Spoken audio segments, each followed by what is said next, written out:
Finally मुझे पहुँची जाइए बराड़ बालुकेश्वर पीठ निकट में जोटा कि पुरी जिले में अवस्थित। आग तो बहुत किसी वीडियो पड़ी। आज हूँ बराड़ बालुकेश्वर सागर स्नान रोचे पर्व रही जोटा कि आम बारुणी यात्रा कहुए। भार्गवी नदी कूल ये सागर स्नान हे। बराड़ बालुकेश्वर दुईटी अच्छा बड़ भाई सान भाई। ये जो बराड़ जी अच्छा सी है बड़ भाई आ बड़पुर जी रही सी है सान भाई।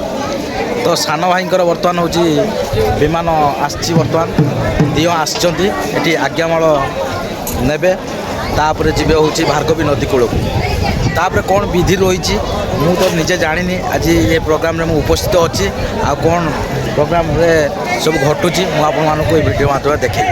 सबुठ बड़ कथा मु सागर स्नान को मिस करता किसी भी सुविधा हो नाला किंतु बाबा डोरी लगिला बाबा टाणिकी नहीं आसिले किंतु आसापाई टोटाली माने किसी भी बाट नाला तो पहुँची जाए फाइनाली। बर्तमान समय 12:30 हो गला आसी उपस्थित हो जाइए।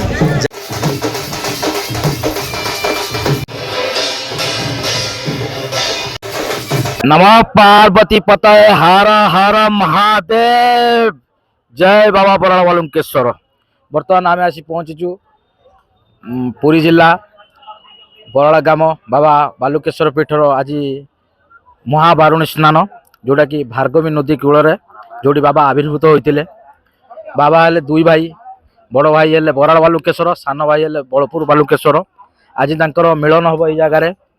तो केमिति तांकर विधि रही ये पर्वटा केमिति पालन करा जाए आम पाखरे अच्छा मुख्य सेवायत गुना नना तांको पाखर आम तांकर विधि क्यों भली बाबा पालन करा जाए सी आमको किसी कहे। आज्ञा नना प्रणाम। नमस्कार। जो विधिटा केमिति रही जो महाबारुणी स्नान आज हूँ चैत्र मास शिव चतुर्थी उपवास ये पर्वटा पालन कराए। ये पर्वटा आमर जो बड़पुर बालुकेश्वर जो विमान जी से आम ठाकुर पाखक पहुँचे। ठाकुर माने बराड़ बालुकेश्वर पहुँचे। बड़पुर बालुकेश्वर हेले सान भाई बराड़ बालुकेश्वर हूँ बड़ भाई। सी अधा बाट पहुँचला फिर काले सेवायत आज्ञामाल नहीं आसबे। नहीं आसला बाबा को स्वागत हम।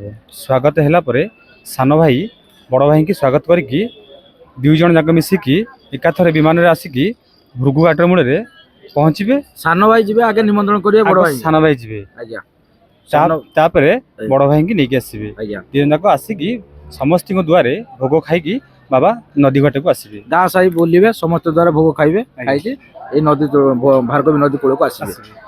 यही जगह जो पूजा केते समय लगी रही यही जगह 2 घंटा पूजा लगी रही। ठाकुर बेदी बसाइला दुई भाई स्नान करेंगे। स्नान कर सारापर ये जो मान संतान हो से आसिक भृगु घाट में स्नान कले मनस्कामना पूर्ण हो जाए। खाली संतान ना सबकि रोग व्याधि सबकि पूर्ण हुए। आज्ञा ये भी बारुणी स्नान ये बाबा को दर्शन कर बारुणी स्नान कले नदी स्नान कले मनस्कामना पूर्ण हुए। बाबा यही जगह आज रे ना पड़े ना आज आम 10टार बाबा ये उठीजे आम जो विभूति क्षेत्र से बसवे से गोटे दिन मेलन हम। मेलन है आमर से जगार 9टार दिए उठे उठे बाण फाण मरा हम किसी भजन संध्या भी अच्छी। अच्छा माने काली 9टा माने कोन राती 9टा राती 9टा राती 9टा आज 9टा 10टा पड़े विभूति क्षेत्र को। विभूति क्षेत्र सेठी अछि हमरो मेलन लागी रहिला गोटे दिन टोटाली तापर दिन राती 9टा 10टा मेलन लागियो मंदिर को पळेबे। जा मंदिर पड़े बड़ भाई मंदिर को पड़े सान भाई से समय हरियर भेट होई कि सान भाई आसी सान बड़पुर बड़ भाई जी बराड़ बालुकेश्वर। जा हो बहुत तो ओडिशा सारा में प्रसिद्ध शैवपीठ बुलीचु किंतु बाबा बराड़ बालुकेश्वर विधि एक नियारा अटे। कहीं बहुत किसी मंदिर अच्छी जे तांकर नियारा नियारा ढंगर पालन करा जाए।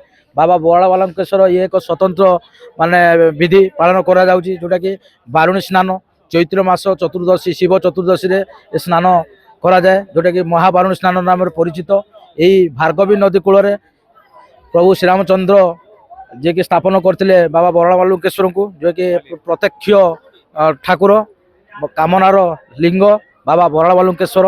जाओ ये जगार पीठर जो भक्त मैंने आसी पहुँची जहाँ भी मन बाबा को डाकी बाबा पूर्ण कर। तो बहुत किसी देखी मुझे भी अंगे लिभे मो बेसी कहवाटा ठीक है ना। जो मैंने आसी पाना वीडियो को पूरा देखु केबे थरे आसतु जीवन थे आसतु ए जगह ये पवित्र स्थान में थे उपस्थित हूँ।